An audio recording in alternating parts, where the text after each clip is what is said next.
আসসালামু আলাইকুম। আজকের ভিডিওটা গাছের যত্ন নিয়ে।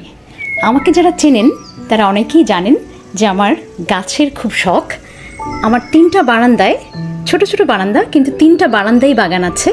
আবার বাসার পাশেই ছাদ হওয়ায় ছাদেও আমার বেশ কিছু গাছ আছে।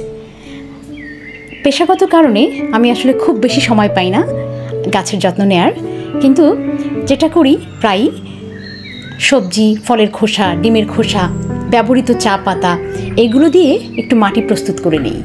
তো গত সপ্তাহে আমি 2টো গাছ কিনেছিলাম। তো কিভাবে সেই গাছগুলোকে লাগালাম, রিপোর্টিং করলাম সেটা একটু দেখাচ্ছি।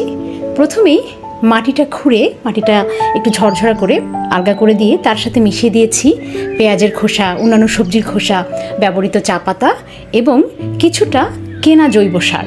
তো এগুলো দিয়ে এরপর গাছটা, যে 2টো গাছ কিনেছিলাম আমি, তেজপাতা গাছ আর বেলি ফুল গাছ, গাছটাকে প্রথমেই লাগিয়েছি তেজপাতা গাছ।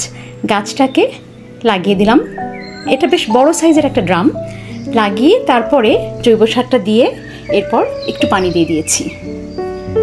তো প্রথম গাছটা গেল। এরপরে বেলি ফুল গাছটা লাগিয়েছি প্রায় একই পদ্ধতিতে। প্রথমেই মাটিটা প্রস্তুত করে নিয়েছি। মাটি প্রস্তুত করার জন্য ওই যে সবজির খোসা এবং বাকি সব কিছু একসাথে মিশিয়ে তার সাথে গাছটা লাগিয়ে এরপর জৈব সার দিয়ে গাছের পাশের যে অংশগুলো সেগুলো ভরে দিয়েছি। তো মোটামুটি এভাবে গাছগুলো লাগিয়ে 1 সপ্তাহ ধরে, এরপরে আর তেমন কোনো যত্ন নিইনি, প্রতিদিন শুধু পানি দেওয়া ছাড়া। 1 সপ্তাহ পরে গাছের যে চেহারা সেটাও দেখাবো। তো আমার কাছে মনে হয় যারা আসলে ভয় পান যে ঢাকায় কি করে গাছ লাগাবেন, বারান্দায় জায়গা কম কিংবা রোদ কম, তাদেরও যদি গাছের শখ থেকেই থাকে পরীক্ষামূলকভাবে 2-1টা গাছ লাগিয়ে দেখতে পারেন।